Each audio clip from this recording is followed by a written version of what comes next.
Olá, povo de Deus! Nesse dia 25 de janeiro de 2023, vamos dar continuidade ao livro de 1 Samuel, capítulo 5, do versículo 1 ao versículo 12, que está escrito assim na palavra de Deus. Os filisteus, pois, tomaram a arca de Deus e a trouxeram de Ebenezer a Asdod. E tomaram os filisteus a arca de Deus e a meteram na casa de Dagom e a puseram junto a Dagom. Levantando-se, porém, de madrugada os de Asdod, no dia seguinte, eis que Dagom estava caído com o rosto em terra diante da arca do Senhor. E tomaram a Dagom e tornaram a pô-lo no seu lugar. E levantando-se de madrugada no dia seguinte, pela manhã, eis que Dagom jazia caído com o rosto em terra diante da arca do Senhor, e a cabeça de Dagom e ambas as palmas das suas mãos cortadas sobre o limiar. Somente o tronco ficou a Dagom. Pelo que nem os sacerdotes de Dagom, nem nenhum de todos os que entram na casa de Dagom, pisam no limiar de Dagom em Asdod, até o dia de hoje. Porém, a mão do Senhor se agravou sobre os de Asdod, e os assolou e os feriu com hemorroidas a Asdod e aos seus termos. Vendo então os homens de Asdod que assim era, disseram: não fique conosco a arca do Deus de Israel, pois a sua mão é dura sobre nós e sobre Dagom, nosso Deus. Pelo que enviaram e congregaram a si todos os príncipes dos filisteus e disseram: que faremos nós da arca do Deus de Israel? E responderam: a arca do Deus de Israel dará volta a Gate. Assim a rodearam com a arca do Deus de Israel. E sucedeu que, desde que a rodearam com ela, a mão do Senhor veio contra aquela cidade com muito grande vexação, pois feriu os homens daquela cidade, desde o pequeno até o grande, e tinham hemorroidas nas partes secretas. Então enviaram a arca de Deus a Ecrom, e sucedeu, porém, que, vindo a arca de Deus a Ecrom, os de Ecrom exclamaram, dizendo: transportaram para nós a arca do Deus de Israel, para nos matarem a nós e ao nosso povo. E enviaram e congregaram a todos os príncipes dos filisteus e disseram: enviai a arca do Deus de Israel e torne para o seu lugar, para que não mate nem a nós, nem ao nosso povo, porque havia mortal vexação em toda a cidade, e a mão de Deus muito se agravava ali. E os homens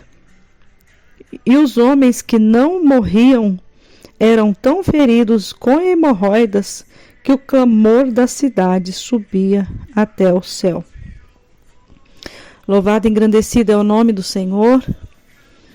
Capítulo 5, após a morte de Eli e dos seus filhos, Ofni e Finéias, a arca é tomada pelos filisteus, e os filisteus levam para a sua terra. É tão interessante que eles queriam realmente afrontar o Deus vivo, que eles colocam a arca do Senhor diante do Deus deles. A Bíblia está dizendo assim: e tomaram os filisteus a arca de Deus e a meteram na casa de Dagom e a puseram junto a Dagom. Então, olha só a audácia dos filisteus, pegar a arca que carregava a presença do Deus vivo e colocar diante de um Deus pagão.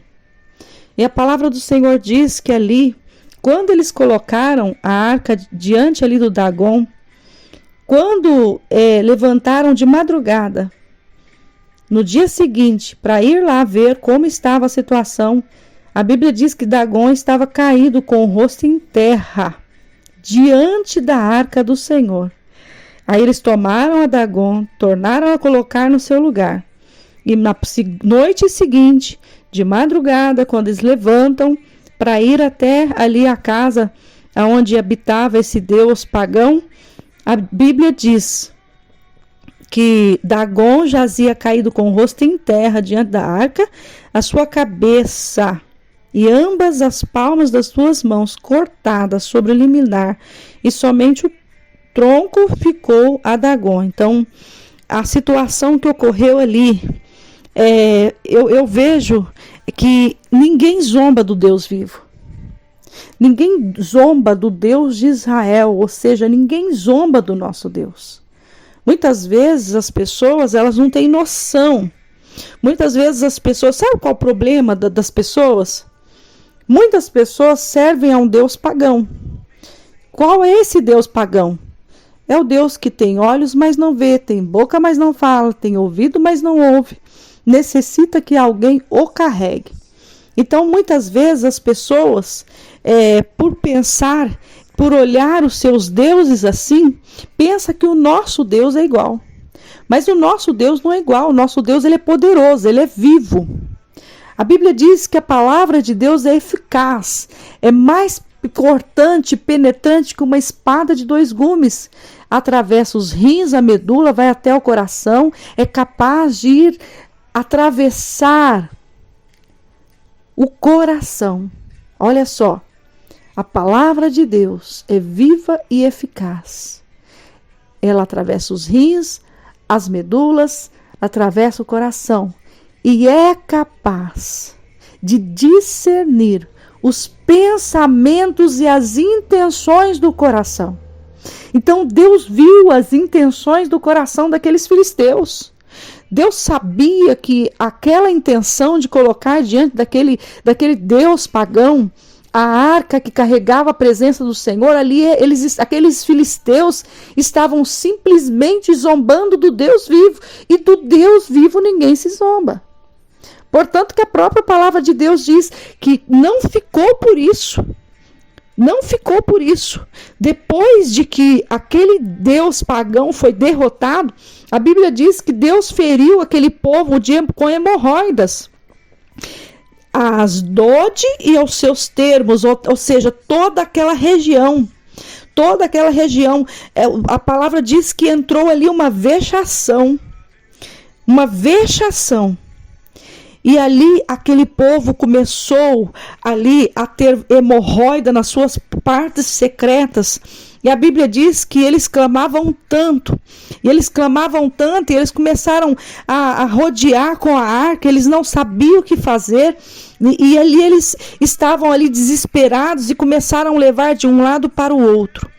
Até que um momento, eles decidiram, eles olharam e falavam, não, nós devemos enviar a arca do Deus de Israel que torne para o seu lugar, que não mate nem a nós, nem ao nosso povo, porque havia mortal vexação em toda a cidade, e a mão de Deus muito se agravava ali. Sabe o que eu compreendo com isso? Que quando Deus decide aonde Ele vai marcar a tua presença, quando Deus decide aonde a glória dele vai descer, ninguém pode impedir. A manifestação da glória do Senhor, o homem não pode mudar isso. O homem não pode. E eu compreendo que a arca em um lugar errado, né, onde o homem levou por vontade própria, traz problemas. Então, sabe o que significa isso? Que quando nós servimos ao Senhor, nós não devemos caminhar mais por vontade própria. Nós não podemos achar que nós somos donos dos nossos próprios narizes. Não, nós temos um Deus que nós devemos prestar contas. Nós temos um Deus que nós devemos pedir permissão a Ele, se é da vontade dEle de nós tomarmos certas e determinadas atitudes. Então, o que acontece até o dia de hoje? Muitas vezes as pessoas decidem servir a Jesus, as pessoas entregam a vida para Jesus e decidem servir a Jesus, faz ali uma declaração de fé, depois faz tudo diferente. não obedece, não cumpre com a palavra de Deus, não respeita suas autoridades, vive uma vida medíocre muitas vezes porque não respeita o Senhor. Então o que aconteceu? Esse povo aqui estava zombando do Deus vivo. E com Deus, nós aprendemos o seguinte, assim sim, não. O que passar disso é de procedência maligna. O que significa, pastor? O que você está querendo dizer? Ou você é de Deus ou você não é. Deus não aceita meio termo. Deus quer que nós sejamos verdadeiros, que nós sejamos sim, não. Quantas pessoas hoje em dia já não oferecem mais a obediência ao Senhor, já não oferecem mais a reverência, já não oferecem mais a verdadeira adoração, já não oferecem mais o culto de coração ali puro, aberto, totalmente limpo diante do Senhor, mas muitas vezes o que está acontecendo? O coração muitas vezes não está sendo perdoador, o coração não está sendo misericordioso, o coração está cheio de soberba, está cheio de ódio, cheio de arrogância. E quando o Senhor olha para aquele coração, quando o Senhor olha para aquela mente, assim como a palavra do Senhor está dizendo, Ele é capaz de discernir os pensamentos e as intenções do coração. Portanto, que uma certa feita Ele falou, esse povo me louva com os lábios e o seu coração está longe de mim. Por quê? Porque ainda que as palavras saiam da nossa boca, Deus já visitou no nosso coração e está olhando se tem sinceridade naquilo que nós estamos fazendo. Então a coisa é mais séria do que nós podemos imaginar. A coisa é muito mais séria do que a gente pode imaginar. Então, em nome do Senhor Jesus, vamos compreender de uma vez por todas, o nosso Deus é vivo, o nosso Deus é poderoso. O nosso Deus não pode ser comparado aos deuses desta terra. Ele é soberano. E quando as pessoas comparam o nosso Deus aos deuses desta terra, elas erram como esses filisteus fizeram. Eles zombaram do Senhor, comparando o Senhor, Deus Todo-Poderoso, a presença do Senhor, Deus Todo-Poderoso, querendo ali que a arca ficasse em submissão àquele Deus pagão chamado Dagom. Mas Deus, a palavra de Deus diz que Deus não tem o culpado por inocente, nem o inocente por culpado.